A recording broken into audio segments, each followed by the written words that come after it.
Against all expectations, Spider-Noir may have just become the best thing Sony has produced with a Spider-Man character in years.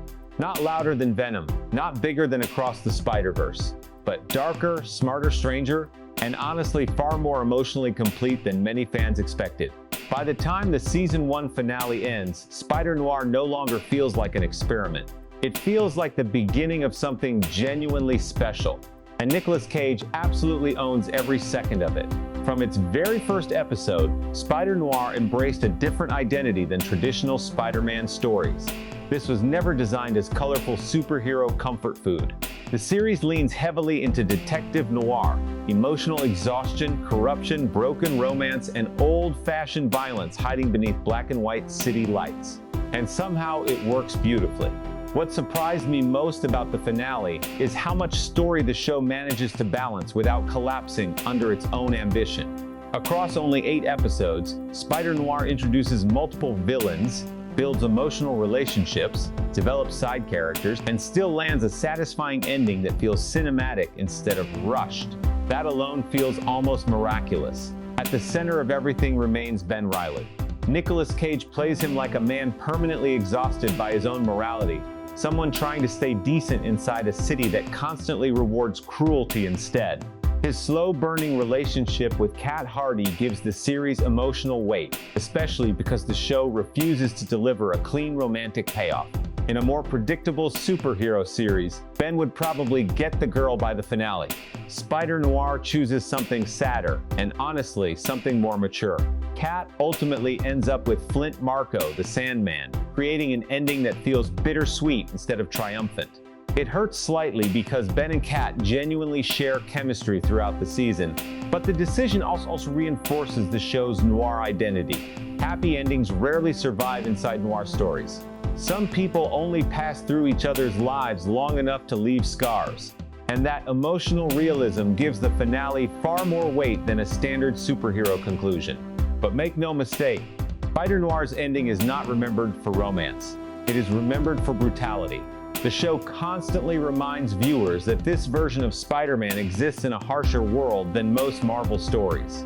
Not quite as extreme as The Boys or Invincible, but violent enough to feel dangerous in ways most Spider-Man adaptations avoid. That darker tone explodes during Megawatt's death scene. Honestly, this moment shocked me. Dirk Layden, Silvermane's terrifying enforcer, spends the finale pushing every situation toward cruelty. After brutally breaking Sandman's hand by transforming it into silicone, he moves toward Kat Hardy with obvious violent intent. Then Ben snaps. Spider-Noir webs Megawatt directly into the path of an incoming train. And instead of a heroic knockout or sanitized defeat, the series shows him explode in sparks and electrical destruction across the tracks. It is fast, vicious, and disturbingly satisfying. That scene tells you exactly what kind of superhero story Spider-Noir wants to become. This is not a teenager learning responsibility anymore. This is a damaged detective fighting monsters inside a dying city. And honestly, Sony desperately needed something like this. For years, Sony's Spider-Man universe often felt confused about its own identity. Some projects chased comedy, others chased spectacle. Others tried building anti-heroes without emotional depth. Spider-Noir finally feels focused. Stylish cinematography, mature storytelling, emotional restraint, strong performances, a clear creative voice. Even the side characters matter here. Robbie earns his own newspaper. Ben upgrades his detective agency.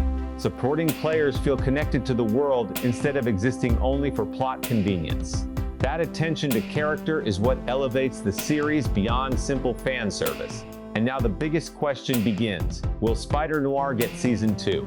Officially, Sony has not renewed the series yet. But honestly, after the critical response and fan reception, it feels difficult to imagine them walking away now.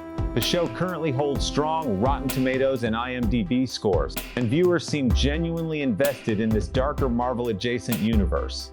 Showrunner Oren Uziel already sounds excited about future plans, and those plans sound massive. According to Uziel, Season 2 could potentially shift toward World War II, opening the series far beyond 1930s New York and pushing Ben Reilly into a global conflict.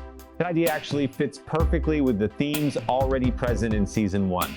Because underneath the detective noir aesthetic, Spider-Noir constantly explores trauma, violence, and the emotional damage war leaves behind.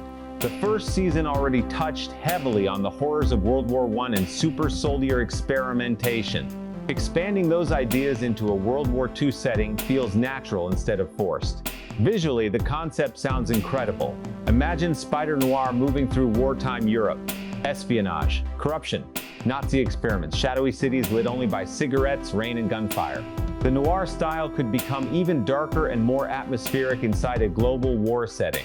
But there are obvious complications. Since this remains a Sony production, fans probably should not expect major Marvel crossovers or classic wartime teams like the Invaders. Spider-Noir still exists inside Sony's carefully separated Marvel corner. And the timeline itself creates challenges too. America does not officially enter World War II until 1941, meaning Season 2 would likely require a significant time jump. Still, after how strong this first season turned out, I honestly trust the creative team to handle it. Because Spider-Noir succeeded at the hardest thing modern superhero projects often fail to achieve, it created atmosphere. Not just action, not just references, not just multiverse gimmicks. Atmosphere. Every alleyway feels soaked in rain and regret. Every conversation sounds like people trying to survive one more night. Every victory costs something emotionally. By the finale, Spider-Noir stops feeling like another Spider-Man spin-off. It becomes its own identity entirely. And if Sony is smart, they will let this strange, violent, beautiful noir world continue growing before audiences disappear back into superhero fatigue again. Thank you for watching Movie Rush. If you enjoyed this recap and review, don't forget to like, subscribe, and comment below. Do you want Spider-Noir Season 2 to explore World War II? Or should the story stay trapped inside New York's shadows forever?